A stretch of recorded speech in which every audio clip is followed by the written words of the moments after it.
আমি এত বড় সম্মানের অধিকারী হই। সুবহানাল্লাহ। আজকে আমার দিকে তাকান, আল্লাহি আল্লাহর কসম করে বলতেছি, এই মসজিদের মধ্যে দাঁড়িয়ে বলতেছি, আমি ব্যক্তিগতভাবে আমি মাসুদ মোল্লা, আমার কোনো এলেম নাই, আমার কোনো কালাম নাই, একমাত্র আমার মা এবং আমার বাবার দোয়ার বরকতে আজকে আপনাদের সামনে এসেছি। এবং এত সম্মানের অধিকার হয়েছি আমার মা এবং আমার বাবার দোয়ার বরকতে। আমার মা এবং বাবা দুইজনই অসুস্থ। আমি প্রত্যেক সপ্তাহে চেষ্টা করি যে আমি আসার সময় আমার বাবাকে আমি একটু সাবান দিয়ে পরাইয়ে আমি নাকি গোসল করে আসতে, কিন্তু এটা আমার ব্যর্থতা না, এটাই আমার সফলতা। এটাই আমার সফলতা, আমি খোদার কসম করে বলতেছি, এটাই আমার সফলতা। আজকে আসছি, আজকে কিন্তু আমি সাবান দিয়ে গোসল করে আমার বাবাকে আসছি। আমাদের দোয়া লাগে, দোয়ার প্রয়োজন হয়। এজন্য আমি আমার যুবকদেরকে বলবো, যারা বুড়ো হয়ে গেছে তাদের কাছে আমার কোনো ওয়াজ না, যারা যুবক আছে তাদের দুইটা পায়ের মধ্যে আমি হাত রেখে বলি, যদি তোমার আম্মা আব্বা যদি দুনিয়ার জন্য বেঁচে থাকে, তাহলে আজকে যদি অন্যায় করে থাকো তাদের পায়ের মধ্যে গিয়ে পড়ো, মা গো, বাবা গো, আমি তো জীবনে কত অন্যায় করছি, অপরাধ করছি, কত বেয়াদবি করছি, আজকে হুজুর ওয়াজ করতে যদি তোমার সাথে সুন্দর আচরণ না করি তাহলে আমার জায়গা হবে জাহান্নাম। মা, তুমি আমাকে মাফ করে দাও। আজকে থেকে ওয়াদা করেন, আজকে থেকে এই ওয়াদা করেন এবং আজকে থেকে আপনাদের জ্ঞান শুরু করে দেন, দেখবেন আল্লাহর জান্নাত আপনাদের জন্য ওয়াজিব হয়ে যাবে। সুবহানাল্লাহ। বাবার আমার ভাই, বাবার আমার ভাইয়ের আমার, যে আলোচনা করলাম সেই আলোচনার মধ্যে যেন আমরা সকলে আমল করতে পারি, সেই তৌফিক যেন আমাদের সকলকে দান করে। আমরা সকলে বলি আমিন। ওয়া আখির দাওয়ানা আলহামদুলিল্লাহি রাব্বিল আলামিন। সুন্নাত করবে যারা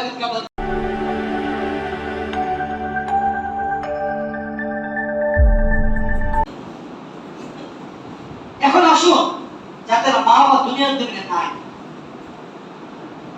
যাদের মা বাবা দুনিয়ার জমিনে নাই, তারা কিভাবে তাদের আম্মা আব্বার সাথে সদাচরণ করবে, উত্তম আচরণ করবে? আমার আল্লাহ তাআলা কিন্তু এখানে শিখিয়ে দিয়েছেন, ওয়াকুর রাব্বিরহামহুমা কামা রাব্বায়ানি সগীরা। সুবহানাল্লাহ বলেন। এই আয়াতটা সবাই পারেন কিনা? সবাই কিন্তু পারি। ওয়াকুর রাব্বিরহামহুমা কামা রাব্বায়ানি সগীরা। এই আয়াতের অর্থ কি জানেন? এই আয়াতের অর্থ হলো আল্লাহ ওয়াকুর রাব্বিরহামহুমা, হে আমাদের প্রতিপালক, হে আমাদের রব, হে আমাদের সৃষ্টিকর্তা আল্লাহ, তুমি আমার মা বাবাকে কবরের মধ্যে এমনি ভাবে লালন পালন করিও যেমনি ভাবে ছোটবেলায় আমার মা আমার বাবা আমাকে লালন পালন করে। সুবহানাল্লাহ। এখন একটু প্রশ্ন, আমার প্রশ্ন আপনাদের কাছে, একটু ডান হাতটা বুকে দিয়ে বলেন তো দেখি, যারা যুবক আছেন আপনারা কয়জন আপনাদের মা বাবার সাথে আপনারা সদাচরণ করেন? কয়জন মা বাবার সাথে ভালো আচরণ করেন? মা বাবাটা এমন একটি জিনিস, যদি হারিয়ে যায় তাহলে আর পাওয়া যাবে না। যাদের মা বাবা দুনিয়ার জমিনে নাই তারা বুঝে যে মা বাবা কত বড় সম্পদ।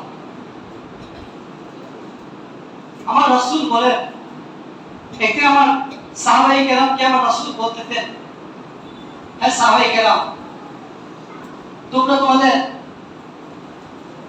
মা বাবার দিকে যদি তোমরা দৈনিক একবার তাকাও, তাহলে তোমাদের আমলনামার মধ্যে আল্লাহ তাআলা একখানা কবুল হজ করলে যে সওয়াব, সেই সওয়াব তোমাদের আমলনামার মধ্যে সাহাবায়ে কেরাম প্রশ্ন করলেন, ইয়া রাসূলুল্লাহ, ইয়া হাবিবাল্লাহ, আমরা যদি আমাদের মা বাবার দিকে যদি দৈনিক 100 বার তাকাই, দৈনিক 100 বার যদি আমাদের মা বাবার দিকে তাকাই, তাহলে কি আমাদের আমলনামার মধ্যে কি 100টি কবুল হজের সওয়াব হবে?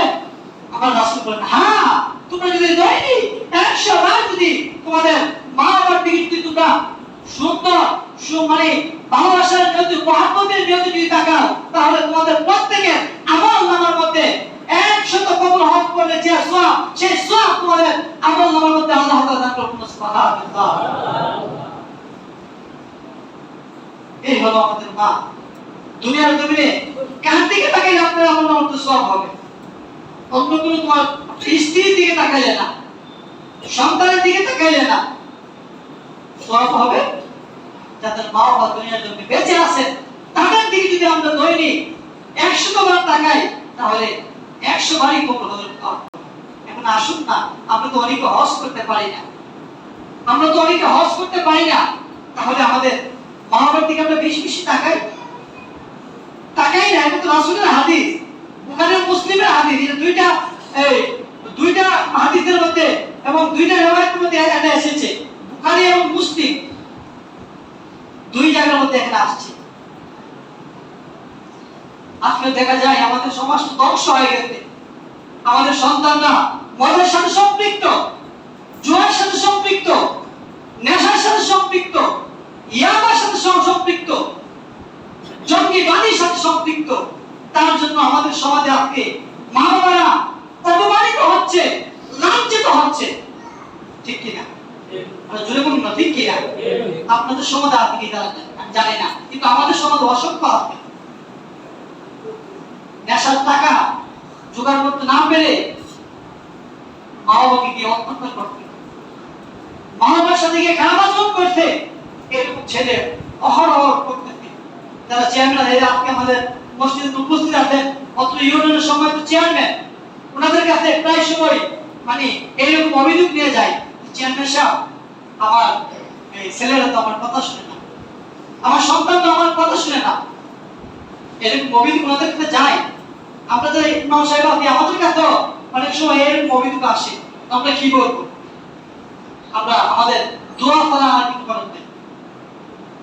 তো আমি বলবো, এই যে কাজগুলো করতেছে এইগুলা কাজ মানে সন্তানের এখানে দোষ নাই, দোষ হলো আপনার। আমি বাবার দোষ দিব এখানে। কেন আপনি আপনার সন্তানকে ছোটবেলায় আপনি সঠিক পথে পরিচালনা করেন নাই? আপনি কেন আপনার সন্তান যখন স্কুলে গেছে, আপনার সন্তানটা কার সাথে গিয়ে সে মেলামেশা করেছে, আপনি কেন খোঁজ খবর নেন নাই? এটা আপনার অন্যায়, আপনার দোষ, সন্তানের দোষ নাই, সে বুঝে না। এই জন্য যুবকদেরকে বলবো, আমার মাথার তাজ কলিজার টুকরা যুবকদেরকে বলবো, এই যুবকরাই পারে এই সমাজটাকে পাল্টিয়ে দিতে। ঠিক কিনা বলবেন? যুবকরাই পারে এই সমাজটাকে পাল্টিয়ে দিতে। কেননা এই যুবকরা যদি তারা মিলেমিশে সবাই যদি একত্রিত হয়, যদি বলে যে আমাদের সমাজে এখন থেকে আর মদ চলবে না, আমাদের সমাজে আর ইয়াবা, জুয়া এবং মানে যে খারাপি আছে, নেশা, এইগুলা চলবে না, তাহলে এই যুবকদের পক্ষে সম্ভব। অবশ্যই এই যুবকদের কথা সন্তানরা শুনবে। চেয়ারম্যান মহোদয়ের দ্বারা একা সম্ভব না, অসির দ্বারা একা সম্ভব না, ইউনোর দ্বারা একা সম্ভব না। তারা একা কি করবে?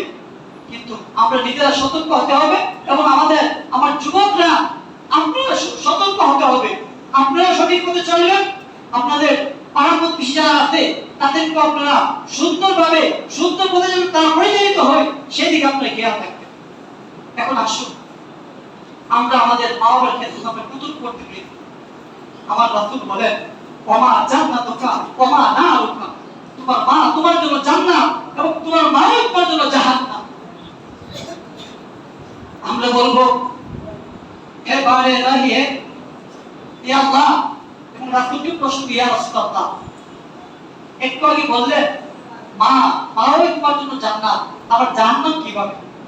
আমার রাসূল উনি বলতেছেন, ওমা জান্নাতুকা ওমা নারুকা, তোমরা যদি তোমাদের মা বাবার সাথে যদি তোমরা সৎ আচরণ করো, ভালো আচরণ করো, তাহলে তোমরা যাবে জান্নাতে। যদি তোমরা তোমাদের মা বাবার সাথে যদি খারাপ আচরণ করো, অসৎ আচরণ করো, তাহলে জান্নাতে যাওয়ার কোনো সুযোগ নাই। তোমাদের রাস্তা হবে, তোমাদের স্থান হবে, তোমাদের জায়গা হবে জাহান্নাম। ঠিক কিনা বলো? বিশ্বাস করেন কিনা? আর যদি বলুন না বিশ্বাস করেন কিনা? নামাজ পড়ে কি জান্নাতে যাওয়া যাবে? কথা বলেন না। মা বাবাকে কষ্ট দিলেন, নামাজ পড়তে এসেছেন, জান্নাতে যাওয়ার কোনো সুযোগ নাই। রোজা রাখতেন, হজ করতেন, যাকাত দিতেন, খোদার কসম জান্নাতে যাওয়ার কোনো সুযোগ নাই। আপনার সমাজে একটা কথা আছে যে বন্ধুকে গুল্লি বিষ হতে পারে, আঁকা বাঁকা যেতে পারে, কিন্তু মা বাবা যদি দোয়া করে সেই দোয়াটাও কবুল, মা বাবা যদি বদদোয়া করে সেই বদদোয়াটাও কবুল। ঠিক কিনা বলুন? এই মসজিদে কিন্তু আমি অনেক সময় যে হঠাৎ আলকামার ঘটনা বলছিলাম, এই ওয়াজ তো সবার শোনা আপনি, এবং জুরাইদের কথা আপনি অনেকেই জানেন যে আলকামা নবীর যুগে ছিল আলকামা। তার মুখ দিয়ে কালেমা আসতে না, তার মৃত্যুর সময় সে মৃত্যু সজ্জার মধ্যে পড়ে আছে, তার মুখ দিয়ে তো কালেমা আসতেছে না।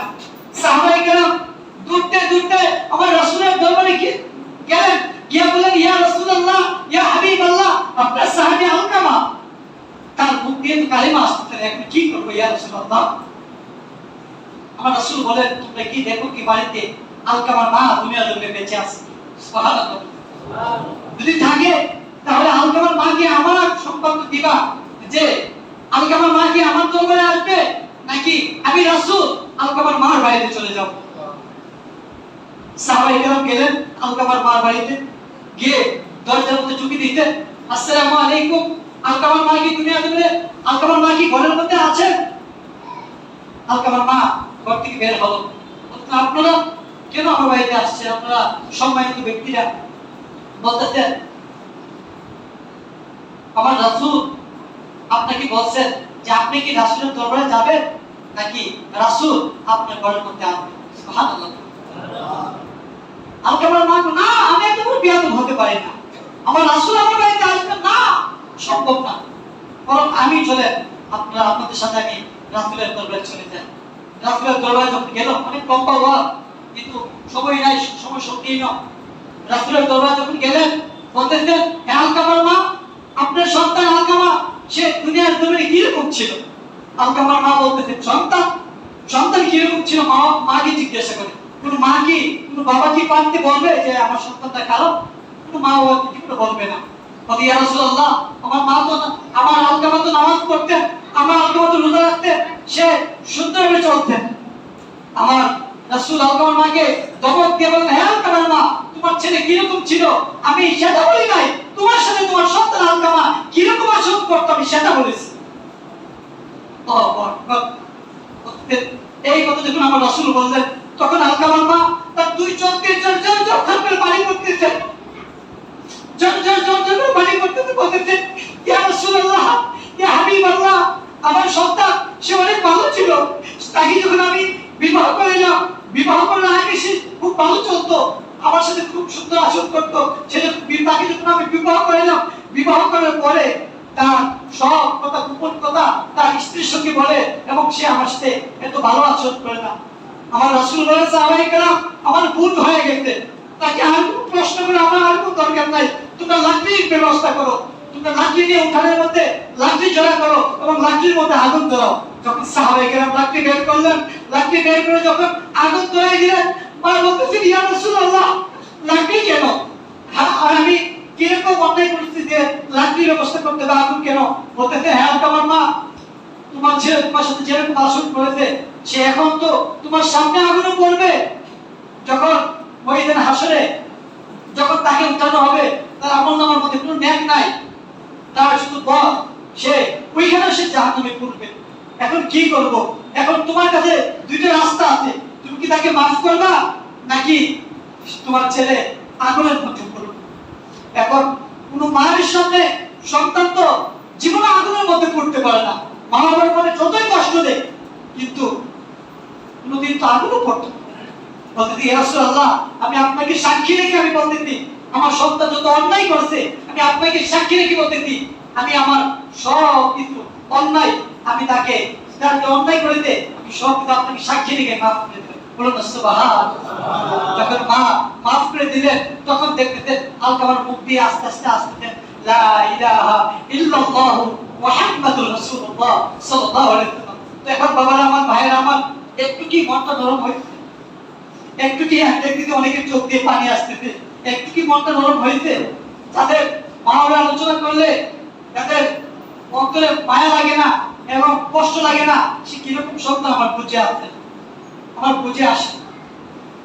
আজকে আমি একটু প্রশ্ন করি, এই আজকে চেয়ারম্যান সাহেব এখানে আছে, এই চেয়ারম্যান সাহেবকে প্রশ্ন করি, আপনি এভাবে এত বড় উচ্চ লেভেলের চেয়ার আপনি কিভাবে গেলেন? আপনার মানে আপনি কি টাকার জন্য গেলেন, নাকি আপনার আম্মা আব্বার ঘর করতে গেলেন? চেয়ারম্যান সাহেব, আমি জানি, আমার বিশ্বাস উত্তর দিবে, হুজুর আমার তো লক্ষ লক্ষ টাকা আছে, কিন্তু টাকার বিনিময় নাই, একমাত্র আমার মা এবং বাবার দোয়ার বরকতে আমি অত ইউনিয়নের চেয়ারম্যান হয়ে ঠিক কিনা বলুন? এবং আপনারা অনেকে এখানে অফিসার আছে, অনেক অফিসার আছে, থানার অফিসার আছে, উপজেলার অফিসার আছে, এখানে অনেক শিক্ষিত ব্যক্তিরা আছে। যদি বলি আপনি কিভাবে শিক্ষিত হলেন, বলতে হতো একমাত্র আমার মা বাবার দোয়া বরকতে আমি এত বড় সম্মানের অধিকারী হয়েছি। সুবহানাল্লাহ। আজকে আমার দিকে তাকান, আল্লাহি আল্লাহর কসম করে বলতেছি, এই মসজিদের মধ্যে দাঁড়িয়ে বলতেছি, আমি ব্যক্তিগতভাবে আমি মাসুদ মোল্লা, আমার কোনো এলেম নাই, আমার কোনো কালাম নাই, একমাত্র আমার মা এবং আমার বাবার দোয়ার বরকতে আজকে আপনাদের সামনে এসেছি। এবং এত সম্মানের অধিকার হয়েছি আমার মা এবং আমার বাবার দোয়ার বরকতে। আমার মা এবং বাবা দুইজনই অসুস্থ। আমি প্রত্যেক সপ্তাহে চেষ্টা করি যে আমি আসার সময় আমার বাবাকে আমি একটু সাবান দিয়ে পরাইয়ে আমি একটু নাকি গোসল করে আসতে, কিন্তু এটা আমার ব্যর্থতা না, এটাই আমার সফলতা। এটাই আমার সফলতা, আমি খোদার কসম করে বলতেছি, এটাই আমার সফলতা। আজকে আসছি, আজকে কিন্তু আমি সাবান দিয়ে গোসল করে আমার বাবাকে আসছি। আমাদের দোয়া লাগে, দোয়ার প্রয়োজন হয়। এজন্য আমি আমার যুবকদেরকে বলবো, যারা বুড়ো হয়ে গেছে তাদের কাছে আমার কোনো ওয়াজ না, যারা যুবক আছে তাদের দুইটা পায়ের মধ্যে আমি হাত রেখে বলি, যদি তোমার আম্মা আব্বা যদি দুনিয়ার জন্য বেঁচে থাকে, তাহলে আজকে যদি অন্যায় করে থাকো তাদের পায়ের মধ্যে গিয়ে পড়ো, মা গো, বাবা গো, আমি তো জীবনে কত অন্যায় করছি, অপরাধ করছি, কত বেয়াদবি করছি, আজকে হুজুর ওয়াজ করতে যদি তোমার সাথে সত্য আচরণ না করি, তাহলে আমার জায়গা হবে জাহান্নাম। মা, তুমি আমাকে মাফ করে দাও।